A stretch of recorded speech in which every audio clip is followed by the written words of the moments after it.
A woman arrives at the police station to clean, but she immediately notices mistakes in the investigation process. Her mind starts analyzing and realizes that the police have mistaken the victim for the suspect. She changes the label from suspect to victim. The next day, Detective Adam, who is in charge of the case, bursts out in anger, yelling, "Who did this? Who changed our board? A man is dead, our primary suspect is missing. This is not a joke." Fortunately, there are surveillance cameras at the station. Officer Selena mentions that Morgan's involvement in a criminal case could land her in jail. Morgan acts innocent, simply explaining that she just wanted to help fix the errors, wondering how it could be considered interference. Adam is frustrated. However, Selena ignores Adam's frustration, instead pulling out the case files and asking Morgan to explain herself. Now it's her chance to show her deductive skills. "You've got a dead body. I'm assuming you think this lady offed her husband, but that's not possible. Look at this room. Look at this couch. All of these pillows are evenly spaced with alternating colors. Check out these shelves. Those objects are perfectly sized. Even the choice of metals is consistent. This house is immaculate. The owner is a tidiness freak, except all of these curtains are fastened with a tie back except for one for some reason. That's odd, isn't it?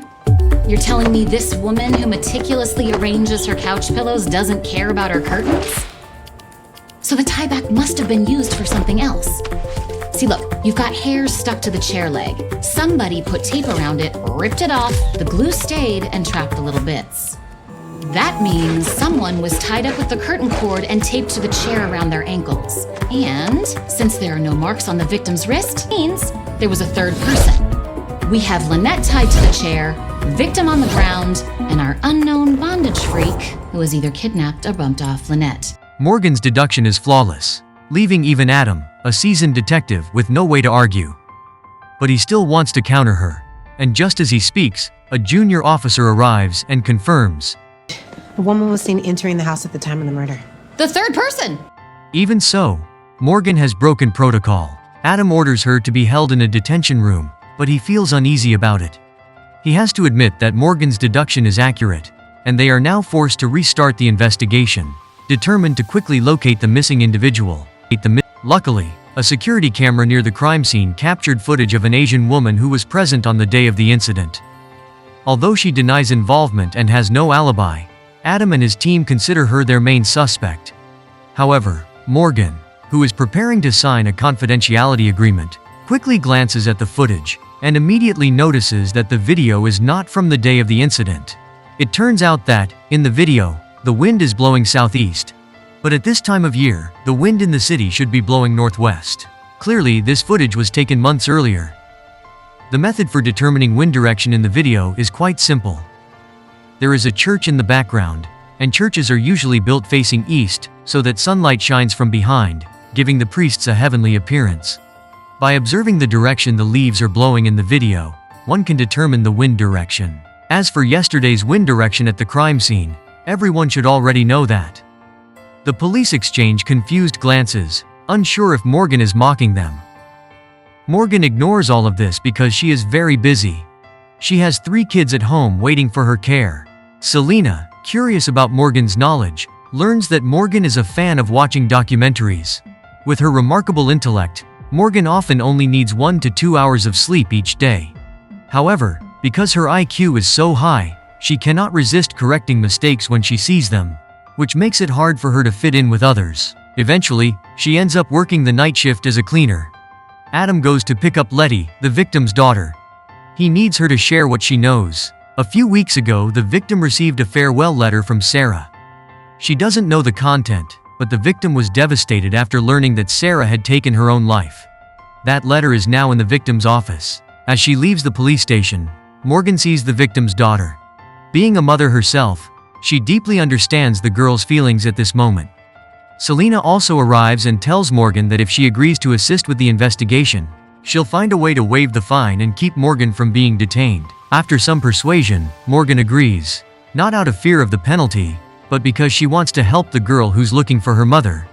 As soon as she joins the investigation team, the first thing Morgan does is point out several mistakes in Adam's analysis of the case. If it weren't for Selena's protection, Adam would have already locked Morgan in the holding cell. Later, they go to the victim's sister's house for questioning. Just by glancing at items in the cabinet and a biology essay on the table, Morgan suspects that this woman is hiding something and keeps questioning her alibi. Adam feels frustrated, believing that Morgan is only a consultant while he is the actual detective. They have a loud argument downstairs, and Morgan storms off, but soon finds Adam in the men's restroom. Although she often argues with her colleagues, Morgan never neglects her work.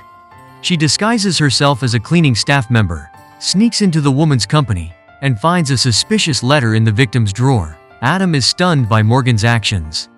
He wonders how many documentaries Morgan must have watched, because he knows that evidence obtained this way cannot be used. Adam doesn't even dare to look at the letter, fearing he'll be implicated with Morgan. However, as a responsible officer, Adam still summons the victim's client. Yet this person also has an alibi for the day of the incident, although Morgan completely doubts it. The man claims that he went to a small town that day for a short vacation. However, the town only has a water park and a dance floor. Not exactly the kind of place a business executive would choose. As an advisor, Morgan isn't allowed in the interrogation room, so she can only knock on the door and suggest they ask more about what he did there. But when his lawyer arrives, the police reluctantly release the suspect, leaving Morgan very disappointed. Morgan feels frustrated because the police asked for her help but don't trust her. Adam even sends her home. The next day, Adam reluctantly visits Morgan's house to discuss his doubts. Morgan doesn't hesitate to ask Adam to watch her kids, then starts her analysis. At the victim's sister's house, she noticed many items covered in dust, except for a pair of frog figurines labeled with the name of the tourist town. This suggests that the victim's sister recently visited that town, where the man also went. It can't just be a coincidence.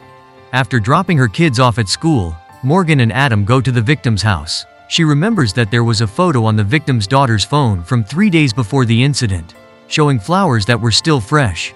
But in the police scene photo, the flowers had wilted.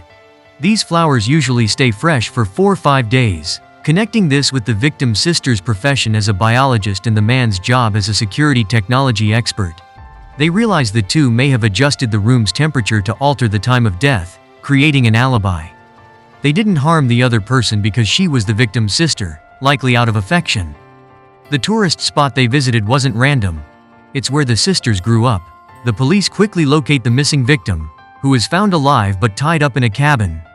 The case is successfully solved, and Morgan receives an official job offer from the police. After some thought, she declines because she doesn't want to be away from her family. Still, Selena promises to keep the position open for her. Adam also respects Morgan's decision. Watching the mother and daughter reunite, Morgan feels happy that she has helped someone, and thinks maybe this is the right job for her. If I work for you, you work for me too. I need you to find someone. His name is Roman Sinquera, and he vanished 15 years ago. A man falls from the rooftop onto his own car. In the initial investigation, Adam thinks he might have accidentally slipped while dancing, or that it was a possible suicide. But Morgan just smiles without saying anything, not wanting to hurt Adam's pride. By looking at the way the car is maintained, it's clear the owner cared a lot about it. If he intended to take his own life, would he destroy his beloved car? When they arrive at the scene, Morgan notices the direction in which the phone holder fell, and finds evidence that the police missed. Based on the wear on the phone screen, she guesses the owner is left-handed. Adam unlocks the phone. Ow! Michelangelo's 1487 painting, The Torment of St. Anthony. Morgan immediately realizes that the owner is a Catholic, and also a baseball fan from the sticker on the back. None of this matches the victim, which suggests there was a second person on the rooftop. According to Morgan, while the victim was dancing under the moonlight, this person suddenly appeared from the shadows. Adam can't argue with her logic, though he feels a bit frustrated working with someone as sharp as Morgan.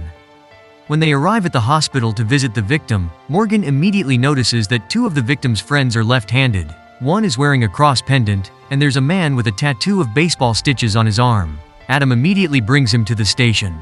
Faced with questioning, the suspect, Roland, denies pushing the victim, insisting they were very close friends. Morgan, frustrated outside the door, loudly says that just checking the phone would show Roland was on the rooftop last night. Faced with undeniable evidence, Roland admits he went to the rooftop, but insists that a shadowy figure pushed the victim.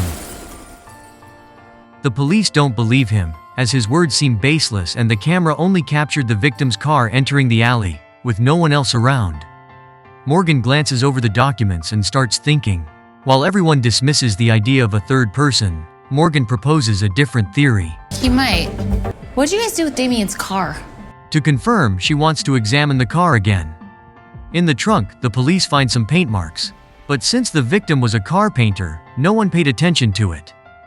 Morgan suggests that a third person could have hidden in the trunk to enter the scene without being caught on camera. Adam objects, pointing out that the trunk has been modified for safety, and anyone inside wouldn't be able to open it on their own.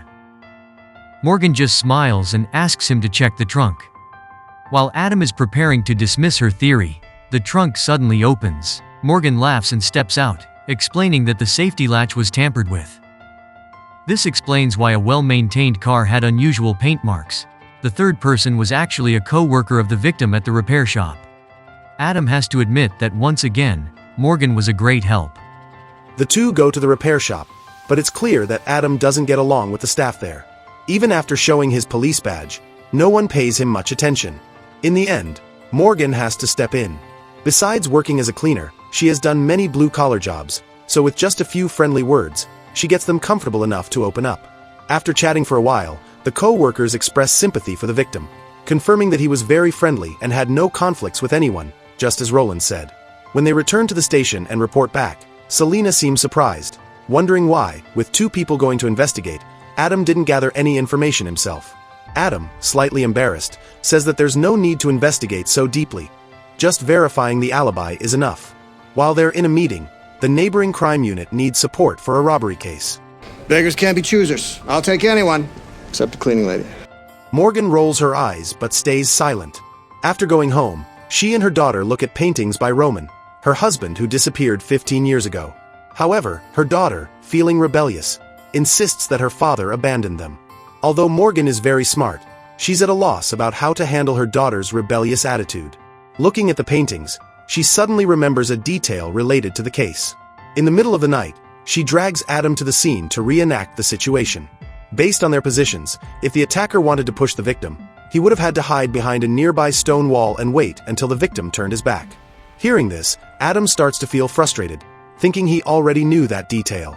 But the next detail catches his attention. Morgan explains an astronomical phenomenon called the opposition effect. The opposition effect is an astronomical phenomenon during the first and last quarter phases of the moon cycle. That is when the moon is at a 90-degree angle to the sun, and that's when it's at its brightest.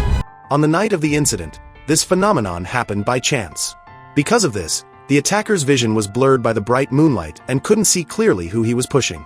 This led the attacker to mistakenly harm the victim, who was well-liked by many. And since Roland is still alive, there's a chance the attacker might try again. Morgan and Adam quickly call Roland, but the music is too loud, so they can't communicate. Morgan checks the song and finds that only one bar plays that song. They immediately drive there. Even though they know the location, finding Roland in the bar is not easy. Morgan convinces the workers from the repair shop to help search. However, they arrive too late. When they find Roland, he has already passed away, with a wound on his abdomen, showing that the attacker was someone he knew. The police arrive quickly and secure the scene. Morgan is quiet. It's the first time she has witnessed someone lose their life in front of her. If she had arrived a bit earlier, she might have saved Roland. Luckily, the bar has cameras. Although they didn't capture the attacker's face, there is a flash of light when the weapon fires. Morgan takes note of this detail and starts thinking quickly, trying to piece together the missing clues to find the answer. At that moment, Morgan happens to pass by the room where the robbery investigation is taking place and notices a photo on the board. She immediately realizes that the flash from the robber's gun matches the one in Roland's case. Although she's not a weapons expert, having gone hunting with her child, she knows that an old hunting gun with lots of copper and lead in the barrel would produce a spark like that. This doesn't confirm that both cases have the same culprit, but Morgan is sure the gun is the same. Recognizing Morgan's skills, Adam decides to combine the two cases for investigation. While organizing the information, Morgan can't resist commenting. Lieutenant Mellon has terrible handwriting. Oh, the worst. And then, her analysis begins. After connecting the clues, Morgan already has the answer in her mind, but she has to think about how to explain it to her colleagues. Cleaning lady's rearranging my boards. You see a cleaning lady. I see more. Morgan explains that there have been a total of 5 robberies, and in the first 3, witnesses saw the robber driving away each time in a different car. In the last 2 cases, he didn't drive, possibly because he couldn't find a car, or perhaps a bigger possibility, his driver had left. Morgan draws a red line connecting the last 2 cases and asks, Really? Does no one take public transit? It's clearly a bus route. The robber changed his appearance and escaped by bus, which is why the last 2 robberies happened near a bus stop. Roland, who worked at an auto repair shop, could easily get access to customers' car keys. After the 3rd robbery, he likely found new enjoyment from dancing with friends and decided to quit the robberies. However, his partner didn't let it go and even tried multiple times to harm Roland to prevent being exposed. The 2nd attempt succeeded. But who is this person? No, I don't. But I do have an idea about how we can find him. Not long after, at a jewelry store, the robber steps in, only to find the police surrounding him. Based on the clues, Morgan couldn't pinpoint the exact suspect, but she figured out which store would be targeted next. The culprit turned out to be an employee from the auto repair shop, and it seems that his first friend he harmed left such a strong impression that he couldn't help but shed tears of regret. Morgan's first case is successfully solved. Thanks to her excellent performance, Adam arranges a reward for her. When she arrives home, Morgan also gets some good news from Selena. If Roman really wanted to abandon your family, why would he stop and buy diapers first? You believe me? We're gonna find out what happened to Roman. I promise. A man is taking a bath when someone suddenly pulls his legs. After struggling, he drowns in the water. Adam, he only comments that, judging by the candles and scattered clothes at the scene, the victim likely had a wild night. Morgan nods in approval. However, she points out more subtle details. The towels on the floor, 2 are folded, but the one on top is different.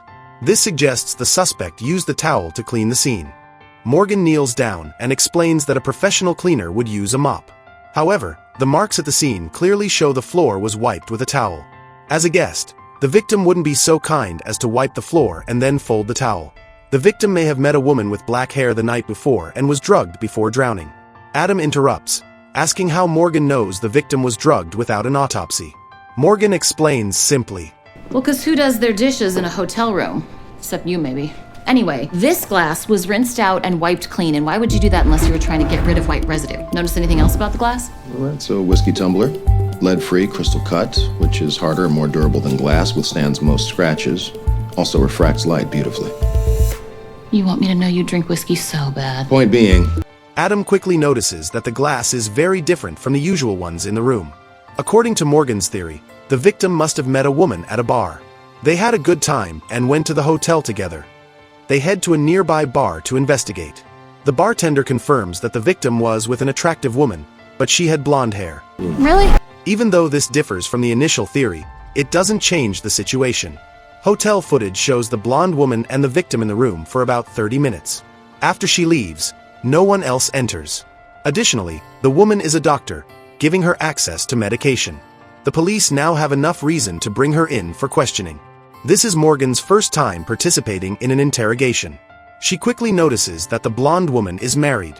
When asked about her relationship with the victim, the woman explains it was just casual fun between 2 adults, nothing serious. She says she went to the bathroom, and when she came out, the victim was asleep, so she left. However, the evidence clearly shows that no one else entered the victim's room after she left. Adam decides to cuff her, but Morgan suddenly pieces together the clues in her mind. She realizes the woman isn't lying. There were candles around the bathtub, and all of them had burned out except for one at the bottom, which was only halfway melted. This indicates that water splashing from the tub extinguished it when the victim struggled. If each candle burns for 4 hours, the incident happened 2 hours after the victim entered the room. This means the victim was still alive when the woman left. Can I leave now? Adam reluctantly lowers the cuffs and looks at Morgan seriously. He tells her she'd better find another suspect, or he will really lose his temper. The next day, Morgan doesn't go to the police station. She takes the evidence from the case home instead. She hopes her son, who has inherited her sharp mind, can help find clues about the suspect. Adam immediately shows up at Morgan's house, trying to control his anger. Taking evidence home is already against the rules, but letting someone else touch it, even with gloves, is still a violation. However, Morgan doesn't feel she did anything wrong. Everyone brings work home these days. She's doing unpaid overtime, so why is Adam still unhappy? Adam explains that the rules exist for a reason. If anyone finds out the evidence was taken out of the police station, it can't be used in court anymore. Luckily, Morgan has made a new discovery. The stitching on the victim's pants is unique. Only tailors in Madagascar use this technique. In that area, diagonal stitching is considered bad luck. Adam doesn't see how the stitching connects to the suspect, but agrees to search for the right tailors. To be fair, Adam isn't great at solving cases, but he's very good at finding people.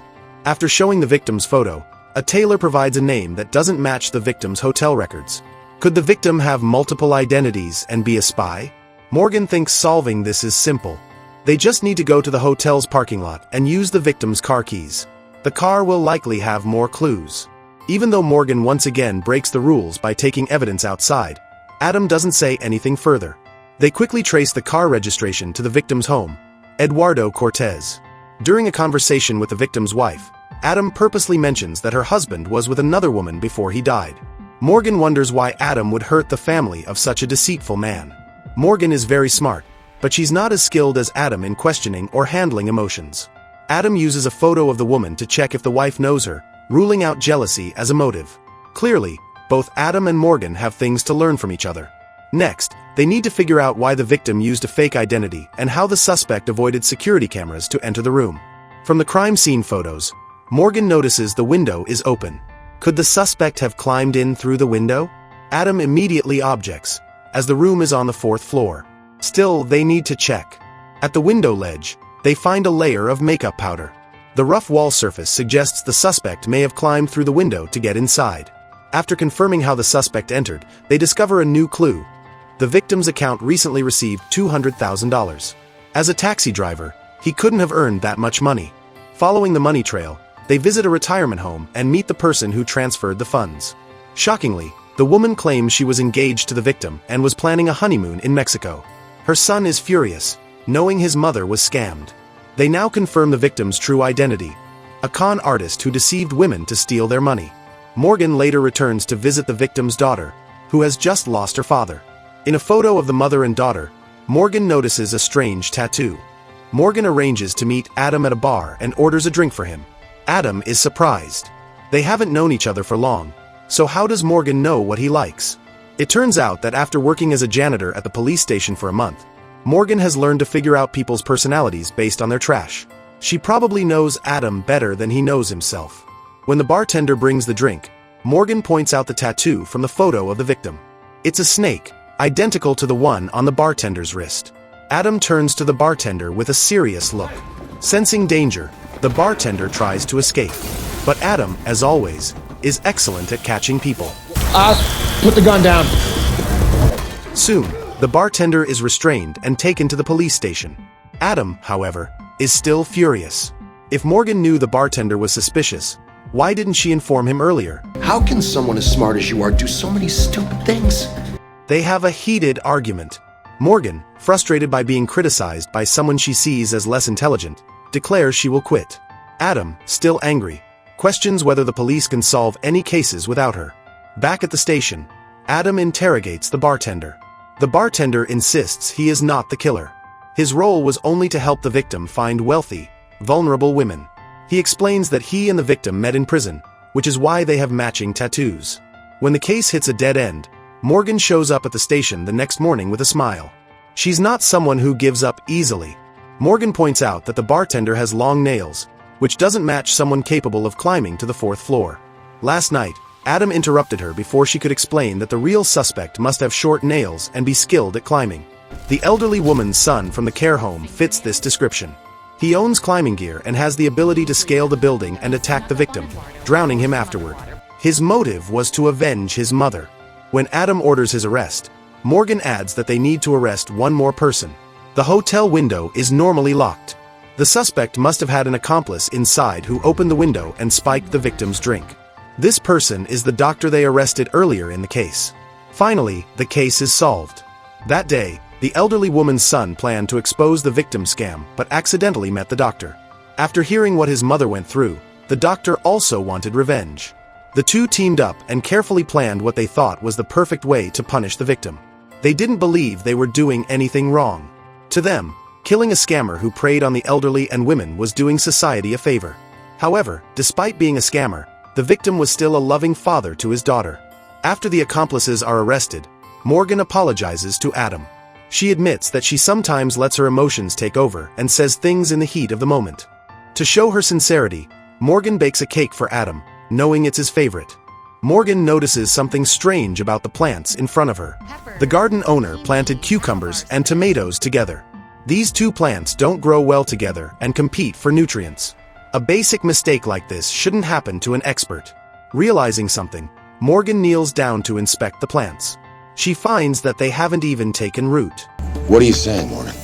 I think this space was empty until Wendell moved all these plants in here within the last few days. But you just said that he would never do that. Yeah, he wouldn't, unless he had a reason, something to hide. Or someone. They immediately start digging and discover a body buried beneath the soil. Not long ago, a woman named Mia came to the police station to report that her 2 daughters might be missing. Her ex-husband had picked them up, but she couldn't contact him. He seemed to have vanished. After the divorce, they fight for custody. Adding to the complexity, Mia's wealthy father, John, holds a deep grudge against her ex-husband. The police later find that the man purchases a cabin in the woods. When they arrive to investigate, they witness the scene from the beginning of the case. According to forensics, the man is dead for about 12 hours. A cafe owner tells the police that the victim argues with a woman the day before. The woman is around 30, with long hair and glasses. At the scene, the police find a hidden photo inside a book. Find out. Shortly after, Morgan and the team visit Mia's house. Hearing the news, the family appears confused. While Adam questions Mia, Morgan wanders around the house and chats with the housekeeper. Morgan learns that the victim isn't as bad as the rumors suggest. He treats the children very well. Last weekend, the housekeeper even sees him leaving John's office. Back at the station, Morgan reviews documents and notices something odd in the custody case. The report claims that the victim gives the children unhealthy snacks, which doesn't make sense for someone who grows his own vegetables and fruits. This is just one of many inconsistencies. Hearing this, Adam remembers something. After a simple search, he identifies the woman who argues with the victim. It is Sarah, someone responsible for risk assessments and writing reports. Sarah insists that she works fairly and without bias. But after a quick look, Morgan notices some clues. Overdue bills pile on the table, something Morgan is all too familiar with. Sarah's personal items are all bargain purchases. But what stands out is a wreath hanging on a picture frame. The wreath contains fresh berries from the Mokihana plant, native to the island of Kauai. A trip to Kauai is a luxury for someone in Sarah's situation. How comfy are those super soft slippers at a luxury 5-star resort? Geez, I wonder what the A could possibly stand for. Sarah's expression changes immediately. Just as Morgan suspects, Sarah can't afford such extravagances. It turns out that a billionaire invites her to the resort in exchange for falsifying the risk report. The slippers she wears are disposable ones from that hotel. Exposed, Sarah confesses everything. She meets with the victim that day because he discovers some dark secrets and plans to expose John, hoping to win back custody. Bribed, Sarah refuses to help and walks away. The billionaire John now becomes the prime suspect. However, John's bodyguard testifies that they worked together until 10 p.m. that night. How was traffic? Bad. Traffic's always bad. Those tickets from the toll? No, fast pass. Yeah, write down your make and model. We'll check the cameras. Or you could just skip to the truth, Curtis. Did Mr. Ashford pressure you to lie? Curtis. He did. I don't know where Mr. Ashford was last night, but I didn't drive him anywhere. At the same time, Morgan notices some scratches on a cabinet, sparking a new theory. According to the housekeeper, she saw the victim coming out of John's office. Morgan prints a document using the office printer and sees that the pink smudge on the paper matches the one found on the photo from the victim's home. Although Morgan doubts John would harm the children, they realize he is definitely involved. Adam discovers that the man in the photo is a local Supreme Court judge. This judge has repeatedly helped John build hotels in protected areas. If these actions are investigated, they will be impossible to cover up. Adam also finds a message John sent that day. Must speak. Urgent. With no other choice, John admits everything but insists he never intended to kill the victim. When they locate the man who received the message, his testimony surprises everyone. The man explains that he did receive the message and only wanted to persuade the victim not to reveal the secret. However, when he arrived, The victim was already arguing with Mia. Seeing the situation, he left. Yet, Mia never mentioned this to the police. As a mother herself, Morgan wants to believe Mia. But Mia's sudden unreachability complicates things. That night, when Morgan returns home, she sees news about the missing girls on TV. The images spark an idea. The scratches on the cabinet were caused by someone moving a Buddha statue. The purpose of moving the statue was to unlock the cabinet. However, nothing inside was missing. This means one thing. Something inside had been replaced. Morgan goes to an antique shop and finds Mia there, selling items. How did you know I'd be here? Well, Google tells me that this guy is an expert in Chinese antiques and your mom loves China. Honestly, I think your family's hogging all the books on the subject. So tell me, am I correct that the Ming at your parents' house is a fake? Because it had a little boy playing Colin Maillard on it, and that wouldn't exactly be historically accurate, would it? Well, no, it's not, because Colin Maillard became a hit in the 16th century, so little boys wouldn't be playing it in the Ming. You know what? It doesn't matter. That's not the point. The point is, the Ming at your parents' house is not real because you put a fake in there to replace the real one, which is right here. So tell me, Mia, why do you need so much cash? Exposed, Mia no longer hides the truth. She admits she received a call from a stranger saying her daughters had been kidnapped. The caller demanded $200,000 and warned her not to contact the police. Mia couldn't tell her father because she knew he would insist on reporting it. Left with no choice, she came up with a plan. Sell some antiques to gather the money. Morgan informs Adam about the situation. Together, they accompany Mia to the drop-off point. However, after taking the money, the kidnapper refuses to release the girls. Fortunately, Adam had placed a tracker in the bag. They chase the suspect but stop when he sets the car on fire. Worried the girls might be in the trunk, they prioritize rescuing them. When they open the trunk, they find it empty. Meanwhile, the suspect escapes. After extinguishing the fire, Morgan inspects the car. She notices the suspect is relatively short. Turning on the car radio, she hears a gambling program, sparking a new idea. Morgan now knows who the real kidnapper is. Despite plenty of shade, he parked directly in the sun, right in front of the mansion. Morgan realizes this spot aligned perfectly with Mia's room. The driver could watch Mia from the car. It's clear he secretly admired her. To impress Mia, the driver wanted to get rich quickly through gambling. Instead of winning, he lost everything. Desperate, he resorted to kidnapping. His plan was not only to get ransom money but also to win Mia's heart when she was most vulnerable. Wendell didn't deserve Mia. Just as Morgan suspects, Curtis confesses without remorse. When asked why he didn't release the girls after getting the money, he says they escaped on their own that morning. However, since the place where they were held is deep in the forest, the girls are now missing again. Upon hearing this, the police launch a wide search. Meanwhile, Morgan finds a survival guide in the victim's house. Following the first rule, go toward the sunrise or follow migrating birds, which means heading north. Soon, they find walnut shells along the path. Rule number 2, feed off forest resources. Rule number 3, indicate your presence with a recognizable sign. Over here! This way! And take shelter while you wait for help. Finally, they reach the girls, safe and in each other's embrace.